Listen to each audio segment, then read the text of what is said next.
आज की ये प्रेस कॉन्फ्रेंस मालेगांव शहर कांग्रेस कमेटी की तरफ से गुज़िश्ता 15 रोज़ों से अखबार के अंदर शहर के लीडरों का बयान चल रहा है घर पट्टी के मामले में 100 करोड़ रुपए का जो काम आया है आउटर और मालेगांव में मिलाकर, जो इसके ऊपर सियासत चल रही है, इसके लिए हमने मुनासिब समझा कि कांग्रेस पार्टी ने इसके अंदर दूध का दूध और पानी का पानी करने के लिए एक प्रेस कॉन्फ्रेंस लेना चाहिए।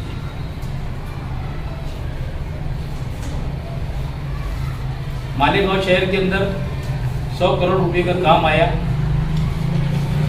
उसकी तफसील ये है कि विषय क्रमांक 274, सभा क्रमांक 19, दिनांक 30/11/2021, इस दिन ये महासभा हुई थी। उसके अंदर सूचक जो है श्री नीलेश भगवान आहेर और अनुमोदन है श्री शेख रशीद शेख सफी साहब। इन्होंने ये 100 करोड़ रुपए का प्रस्ताव सरकार को भेजा था, जिसका काम आया, और इसके अंदर स्कीम के अंदर काम आया 30% मालेगांव महानगर पालिका देगी, 70% जो है गवर्नमेंट देगी। तुमने जो ठहराव करके भेजे थे उस वक्त के महापौर तायरा मैडम की दस्तखत से ये ठहराव है। इन्होंने जो ठहराव करके भेजे थे वही ठहराव का पैसा कारपोरेशन के अंदर सरकार ने दी। इसके अंदर कोई नया सरकार ने अपनी तरफ से दी ऐसा कुछ नहीं। फिर ये शहर के अंदर अवेला मचा रहे कि 100 करोड़ रुपए का काम आया, मालेगांव सिटी के अंदर काम नहीं आया। तो मैं इनसे ये पूछना चाहता कि आप लोगों ने जब ठहराव करके दिए थे तो क्यों नहीं आपने मालेगांव शहर के और काम डाले थे? जो काम 100, मैं आपको जो लेटर दूंगा उसके अंदर पूरी तफसील है, उसके अंदर 100 करोड़ रुपए की। अगर आप चाहते तो 70% काम इधर डालते थे, 30% काम उधर डालते थे, बाकी ऐसा नहीं हुआ। ये असल में झगड़ा, काम इधर 30% आया, मेरी समझ ऐसी कि झगड़ा उसका नहीं है, झगड़ा सब करप्शन का है। ये पैसा जो मिलने वाला था मुझे लगता वो नहीं मिला, इसके लिए ये झगड़ा शुरू है गाँव में। और सिर्फ शहर को हिंदू मुस्लिम की सियासत, दादा भूसे वर्सेस शेख रशीद और दूसरी पार्टी बताकर शहर को, लोगों को उलझाना, लोगों को का जहन भटकाना। जिन्होंने खुद 5 साल राज किया उनका खुद का पेपर है ये, दूसरे का तो नहीं है, जो कारपोरेशन से मैं आपको निकाल कर देना चाहता हूँ। उस तरीके से दूसरी बात ये है कि ठहराव क्रमांक 418, सभा क्रमांक 69, 6/10/2020 को एक ठहराव स्टैंडिंग कमेटी के अंदर हुआ। स्टैंडिंग कमेटी के अंदर ठहराव के अंदर ऐसा दिए गए, आयुक्त कार्यालय जावक क्रमांक 16/20/2020 अन्य मालेगांव महानगर पालिका हद्दीतील माल माता नंबर देणे, मिलकियतचे संरक्षण करणे व इतर अनुषंगाने कामांच्या सॉफ्टवेअर तयार करून डेटाबेसला जोडणे कामी में पुलोवा ग्रुप नागपूर यांचे प्रति मालमत्ता दर ₹585 व 5 वर्ष कालावधीसाठी देखभाल दुरुस्तीकरिता ₹130 प्रति मालमत्ता या प्रमाणे सादर केलेले दरास मान्यता देने कामी विचार विनंती करते हैं। सूचना इसके अंदर है अंसारी मोहम्मद असलम खलील अहमद और अनुमोदक है मदन बापू गायकवाड़। उसके बाद ऐसे ही नहीं हुआ। इसके अंदर ठहराव क्रमांक 418, इसका एक हवाला डाले ले महासभा ठहराव क्रमांक 17/1/2019 का श्री सकाराम भिका घोडके यांची सूचना व श्री माजिद मोहम्मद युनुस यांचे अनुमोदक घेऊन मे महासभा शहरात खूप कालावधीतून नवीन मिलकियतचे सर्वसन झालेल्या नसल्याने नवीन मिलकियतच्या घरपट्टी आकारणी लावण्यात आलेली नाही, सबब शहरात मिलकियतचे सर्व, यानी उन्होंने महासभा का हवाला देके उसको स्टैंडिंग कमेटी के अंदर भेजा और उसको नागपुर की एक कंपनी को, प्राइवेट कंपनी को दिया गया। उसकी वजह से मालेगांव शहर के अंदर जो घर पट्टी बढ़ के आई है उसके अंदर ये कंपनी के जो है उसको सर्विस देने के बाद घर पट्टी बढ़ गया है। उसमें इतना ही नहीं हुआ, घर पट्टी तो बड़ी बड़ी, कमिश्नर ने उसके बाद 600 रुपया कचरे के नाम पर उसके अंदर घर पट्टी के अंदर बढ़ा दिया, केयर पट्टी के नाम से। जो अपुण्य बोए थे वो उगा, उसको पूरे शहर की तकलीफ अब हो रही है। जैसे मैं जिस तरीके से बोलता कि इस शहर के अंदर पावर रूम आगे चल के किलो से बिक जाएगा, मालेगांव की सनत तबाह हो जाएगी। जो तरीके से पावर रूम वाले, पावर हाउस वाले तकलीफ दे रहे हैं, लाया भी इन्होंने था, लाया भी इन्होंने था, और ये उसके खिलाफ में भी चिल्लाते। तो ये शहर को बेवकूफ़ बनाने का धंधा यहाँ के राजकीय लोगों ने बंद करना चाहिए। अब ये शहर की आवाम समझ चुकी है कि क्या हो रहा है, क्योंकि हम पेपर लेके बैठ के बात कर रहे हैं, बढ़ाते भी यही, मोर्चा भी यही लेके जाते, लड़ाई भी यही लड़ते जिन्होंने 5 साल राज किया है शहर के अंदर। किसी दूसरे का कोई राज नहीं था। खानवादा शेख रशीद साहब के घर के लोगों ने 5 साल पूरा राज किया। आप ये किसी को इसके ऊपर इल्जाम तराशी तो नहीं कर सकते। इन्होंने शहर के लोगों को बेवकूफ बनाने का धंधा बंद करना चाहिए। अवाम आप समझ चुकी है। इसके लिए आज हमको जरूरत पड़ी कि ये प्रेस कॉन्फ्रेंस को लेकर और अवाम के सामने सारी हकीकत को बताना चाहिए। हमने इसीलिए प्रेस कॉन्फ्रेंस लिया है। आपको एक काफ़ी दी जाएगी उसकी अभी सबको, और मैं समझता हूँ कि उसके अंदर हमने प्रेस नोट के अंदर भी सारी तफसील से लिखा है। आप लोग हमारी बात को आवाम तक पहुँचाएंगे, मैं ऐसा चाहता हूँ।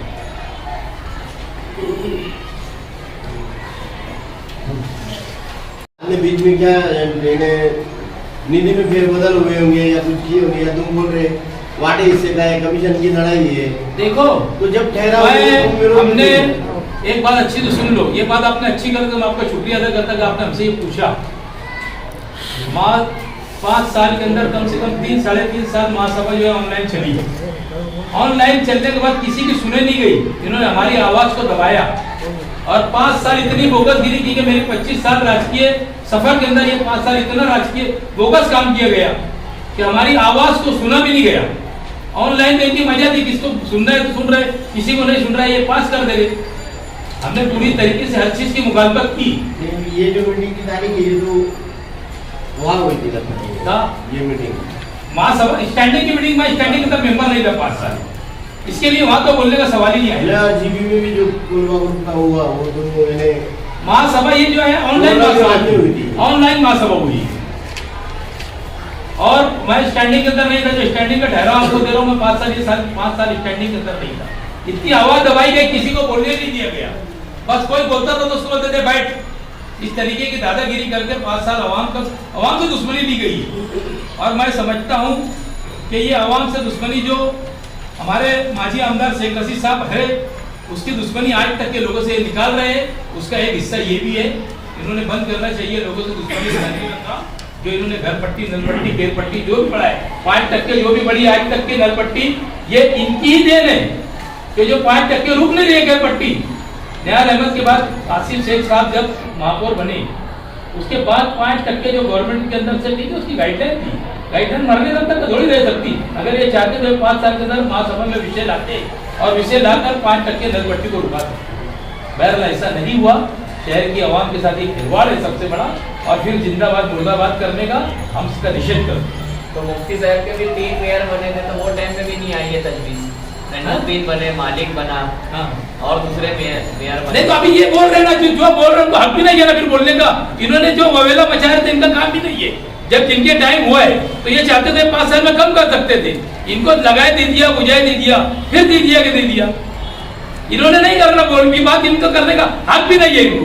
मैं अभी ऐसा बोले जा रहा कि घन कचरा संकलन का जो कर है टैक्स, वो गवर्नमेंट ने बोला है लगाने का। नहीं लगाएंगे तो अपने को जो अनुदान आने वाला है गवर्नमेंट की तरफ से वो नहीं मिलेगा। ये सब कारपोरेशन में लगा, ऐसा बोल रहे। ऐसा है, अगर ये बोलते है ना प्रशासक है तो प्रशासक की बॉडी आएगी ना, बॉडी आएगी, बॉडी निर्णय ले सकती, बॉडी सब निर्णय ले सकती, बॉडी सक्षम रहेगी। इन्होंने ऐसी किसी को शहर के लोगों को इन्होंने दिया नहीं।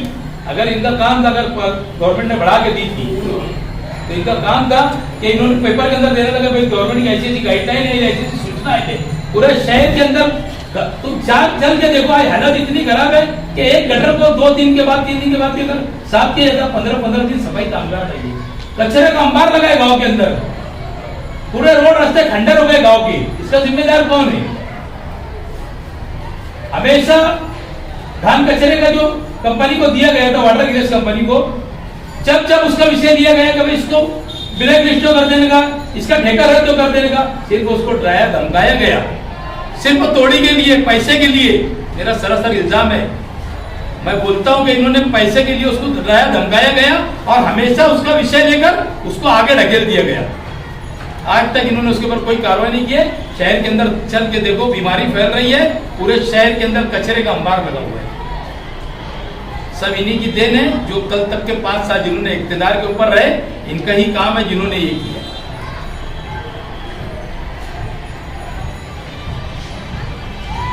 ऑनलाइन महासभा होती थी तो आपकी आवाज दबा दी गई, तो कोई लेखी होगी, कोई लेटर वगैरह दिए थे क्या आपने कि चलो आवाज दबा रहे तो कम से कम मैं लेखी में देती? देखो, एक विषय रहेगा तब भी लेखी के ऊपर देगा और लेखी में देगा। ये पूरी महासभा के अंदर इतना देखिए आपने, कितना झगड़ा हुआ महासभा के अंदर कि इन्हों से ऐसा खानवादा ऑनलाइन महासभा छोड़ के वहां पर आ गया। वो हमारा काम नहीं है, हमको आगे झगड़ा करने का, ये नहीं करने का। हमने इज्जत और एहतराम से 5 साल रहा। शेख रशीद साहब जब ऑनलाइन महासभा छोड़ के ऐसे भी चलाते थे ना महासभा, तो किसको बोलने नहीं दिया गया, मतलब बैठ, ये कोई बात थोड़ी थी। और जो भी शहर के अंदर हालात जितने खराब हुए, जितना करप्शन शहर के अंदर हुआ, उसके जिम्मेदार शेख रशीद साहब है। पूरा शहर देखता था, पत्रकार लोग नहीं देखते थे, किसी को बोलने नहीं दिया जाता था। कोई बोलता था तो उससे झगड़े का मूड बना लेते थे। ये कोई बात थोड़ी थी, यानी किसी को बोलना नहीं है क्या? कानून नहीं है क्या कोई चीज का? डॉक्टर बाबा साहेब अम्बेडकर का कानून है, तो किसी का आवाज दबा नहीं सकते, हर आदमी को बोलने का। ये इन्होंने कभी किसी को महासभा में बोलने नहीं दिया। इसकी वजह से ये सारी चीज आज सामने आई है जो आ रहे हैं। मुशावरत चौक के जो रोड का मामला है, बहुत ज्यादा उसकी चर्चा है गाँव में। आपने जब कांग्रेस पार्टी में शिरकत की तो 3 करोड़ रुपया आपको मिला। मैं 2 बात बोलूंगा, आगे फिर जमीन चर्चा उसके बारे में बोलेंगे। मेरी बात थोड़ी हो हाँ, जाए बोलिए। तो वो रोड अभी तक बना नहीं, बल्कि वहाँ हटने से काम शुरू हो। 4 तारीख को इस महीने की टेंडर खुलने वाला था। उसमें टेक्निकल प्रॉब्लम ऐसा हो गया था कि ऑनलाइन 3 टेंडर भरे गए और ऑनलाइन 2 ही बता रहा था। उसकी स्लिप भी 3 की निकली, तो वो टेक्निकल फॉल्ट होने की वजह से आयुक्त साहब को हमने बताया कि साहब ऐसा तो हुआ। उन्होंने बोले कि 15 दिन का इसको रीटेंडर 14 दिन का कर देते। उसको रिस्क को मतलब कोई अगर कोर्ट कचहरी चले गया तो बिला वजह वो काम पेंडिंग हो जाएगा। तो उसकी कल की मुद्दत है, कल उसको कितना टेंडर आया मालूम पड़ जाएगा। और 17 तारीख, कल 17 तारीख है ना, 17 तारीख को खुलेगा टेंडर और 17 तारीख को मालूम पड़ जाएगा कितना टेंडर आया और 19 तारीख को टेंडर खुल जाएगा। अब आगे का रहा सवाल, हमारे अध्यक्ष उपाध्यक्ष साहब को बताएंगे वो रोड के बारे में। देखिए, हमारा सिर्फ मंशा ये है कि शहर में काम काज हो और अच्छा काम काज हो। ठीक है, इसमें ये 3 करोड़ को लेकर मामला आगे पीछे हो रहा है, लेकिन एक ऐलान तो है ना कि सलाटर हाउस से लेकर आगे हम लोग कहाँ तक इस रोड की तामीर करने वाले हैं। लेकिन अगर कुछ लोग उसको डायनामाइट करने के लिए वहाँ पर अगर डामर रोड बना रहे हैं, हॉट मिक्स बना रहे हैं, तो इसमें किसका नुकसान है? हम क्या करेंगे, जहाँ तक वो बनाएंगे हम उसके आगे उसका 3 करोड़ का यूटिलाइज करके उसको आगे बढ़ा देंगे। कुछ लोग बोले कौन तुम्हारे सामने है ना, कहाँ कौन नाम लेने में क्या ऐसा दिक्कत है? क्यों वहाँ पर एक खानदान तो बहुत जोर में नाम ले रहे और मुफ्ती मोहम्मद इस्माइल साहब का नाम ले रहे हैं, तो कुछ लोग चलो ठीक है ना, मालूम है, ऐसा कैसे? ठीक है ना। वहाँ पर जो लोग आज बरसर इख्तियार हैं शहर के एमएलए मुफ्ती इस्माइल साहब, अगर अपने एरिया में वो हॉट मिक्स का ये काम कर रहे हैं, अच्छा उनको इस बात की जानकारी नहीं, ऐसा तो नहीं है। उनको जानकारी, हम लोग 3 महीने से इसके लिए पूछा है, एक हॉट मिक्स न बनाते हुए वहाँ पर एक अच्छा काम हो, सीमेंट रोड हो और एकदम मियारी काम ऐसा हो कि लोग बोले कि नहीं ये बच्चों की तकलीफ दूर होगी। वही रोड थोड़ी देर में हो रहा है, वहीं पे शुरू कर रहे हैं जहाँ पे हमारा ऐलान है कि सलाटर हाउस उसको वो एक हिस्सा कर रहे हैं और वो सबसे बड़ी गलती कर रहे हैं। हमको जब कलेक्टर साहब ने इसकी रोड की मंजूरी दिया, तो मैं आपको प्रेस कॉन्फ्रेंस में बता देना चाहता हूँ, उन्होंने हमको 8 शर्ती डाल के मंजूरी दिया। किसी ने भी, अल्लाह उसको अच्छा रखे, कोई बात नहीं है, जो भी करता अल्लाह की मदद रहती है, हमारा तो ईमान है। तो उन्होंने कलेक्टर साहब को फोन करके बोले कि इस रोड की मंजूरी मत दो, यहाँ पर बिहारी गटर आने आती है। कलेक्टर साहब ने जब कमिश्नर साहब को बोले कि ऐसी बात कि मुझको यहाँ पर फ़ोन करके किसी ने बताया तो उसका मामला क्या है, तो उन्होंने फिर मीटिंग में अंदर जाकर उसको पूरा ये किया कि साहब ऐसा नहीं है। ठीक है, अगर ऐसा भी होगा तो हमको आटी शर्ती के अंदर जो कलेक्टर साहब 5 जिले के जो ये रहते विभाग आयुक्त, तो वो मीटिंग के अंदर उन्होंने हमको जो मंजूरी दिया, वो मंजूरी के अंदर उन्होंने ऐसा डाल के दिया कि उसके अंदर कारपोरेशन अपने खर्चों से पाइपलाइन डाली। पाइपलाइन का मतलब जो ये है कि भाई आप क्रॉसिंग पाइपलाइन डाली रोड के ऊपर, तो उसका 24 लाख रुपए का टेंडर भी है। वो टेंडर समझता हो जाए 2-4 दिन के अंदर इशू हो जाएगा, कमिश्नर ने उसको मंजूरी दिया। तो अगर वो पाइपलाइन डालकर हम सीमेंट रोड का काम चालू करते और कल मुस्तकबिल के अंदर अगर गटर का अपना व्यारी गटर का काम भी आता, तो मैं समझता हूँ कि साइड के अंदर वो पाइप डालकर उसको जोड़ दिया जाएगा और वो रोड फूटेगा नहीं। तो इन्होंने काम चालू कर दिया, इनको बोला गया, यहाँ तक कि नहीं इनको बोला गया, कल किसी बूढ़े आदमी ने उनको कल फोन करके नहीं अखबार के अंदर दिया था, और देने के बाद उसने उसका नंबर भी दिया था, शमशेर नाम है शायद, शमशेर नाम है, उनको फोन करके उनका फोन नंबर लिखा हुआ था, उन्होंने फोन करके उस आदमी को धमकी दी, बोले पनपट्टी चलाता है, बोले तेरे यार रेड करवा दूंगा, बोले मैं और डंडे पड़ेंगे बोले तेरे ऊपर। इस तरीके को उन्होंने उनको धमकी। आज अगर ये 50 लाख रुपए का काम होता है, जो हार्ड मिक्सिंग और रोड का काम कर रहे हैं, ये पैसा भी पानी में ही जाएगा। जिस तरीके बड़े कब्रिस्तान के पास 10 लाख रुपए का रोड बनाए थे, जो उस वक्त इख्तिदार के ऊपर लोग थे, इमरान शेख साहब ने बड़ी धूमधाम से बैनर लगाए कि हमारा काम है विकास करना, सबे बारात के दिन रोड बनाए, 2 बारिश के अंदर रोड खत्म हो गए, आज जाकर तुम धूल में से जा नहीं सकते। वैसा ही ये 50 लाख रुपए का काम का होने वाला है कि पानी में जाएगा रोड पैसा। क्योंकि जब हम जहाँ से सुलेमानी चौक के अब आगे रोड बनाएंगे, वो कम से कम 2 फुट 1.5 फुट 1 फुट जो भी ऊंचा हो जाएगा, तो नया पूरे के अंदर जो पानी ये रोड के ऊपर आएगा, ये पूरा रोड पानी से फुल रहेगा बारिश के अंदर, और ये रोड पूरा खराब हो जाएगा। ये 50 लाख रुपया पानी में जाएगा, इनकी अधर्मी की वजह से। ये अधर्मी कर रहे हैं मेरे हिसाब से, ये क्रेडिट देने के चक्कर में क्या कहीं नहीं मैं बनाया सुलेमानी रोड, हम तो ये भी क्रेडिट उनको दे देंगे, भाई 3 करोड़ का तुम बनाए, तो हम भी बोल देंगे। बहरहाल ये आवाम का नुकसान कर रहे हैं मुफ्ती इस्माइल साहब, हमको इससे कोई लेना देना नहीं। इसके अंदर हम पाइपलाइन डाल के काम चालू करने लेते क्रॉसिंग, इसका 24 लाख का टेंडर है। ये इस तरीके की अधर्मी कर रहे हैं, हमको इससे कोई लेना देना नहीं। शहर की आवाम बोल रही है और वो गली महल्ले के लोग भी बोल रहे हैं। बहरहाल कैसा है, आप जब आदमी का बुरा वक्त तो आता है ना, तो अल्लाह ताला उससे कुछ छीनता है, तो उसकी अक्ल छीनता है। तो मैं समझता है इनकी अक्ल भी अल्लाह ताला छीनता है। तो ये अब वक्त तो आ गया इनका भी, ये ऐसा काम कर रहे हैं कि जो शहर रोड के पूरे रोड के लोग नाराज हो रहे। शहर में तामीर की वजह सिर्फ ताकत का मुजाहरा हो रहा है, हर कोई अपने लोगों को जोड़ रहा है और किसी न किसी बहाने 40 साल खिदमत हो गया और दूसरे तरह में खिदमत हो गया वगैरह वगैरह। देखो जनता दल वाले क्या कर रहे हैं, एमआईएम वाले क्या कर रहे हैं, और शरद पवार कांग्रेस के लोग क्या कर रहे हैं। लाखों नहीं करोड़ों की शक्ल में ये अखराजात हो रहे हैं, सिर्फ अपनी ताकत का मुजाहिदा करने के नाम पे आवाम को धोखा दिया जा रहा है। काम दोनों तरफ हो रहे हैं, वो खामोशी से करते हैं। और जहाँ तक मैं बोलता हूँ, वहाँ मुखालफत तामीरी होती है। आउटर मालेगांव में आप लोग देख लें, उधर भी लीडरान है, इधर भी लीडरान है। वहाँ जहाँ इज्तिमाई फायदा होता है, कोई मुखालफत नहीं करता। यहाँ टांग खींचने का काम इसलिए होता है। मैं सबको बोल रहा हूँ, उसमें हम भी अपने आप को शामिल समझ रहे हैं। क्रेडिट लेने के नाम पर शहर का नुकसान जो इन दिनों हो रहा है, इसके पहले कभी नहीं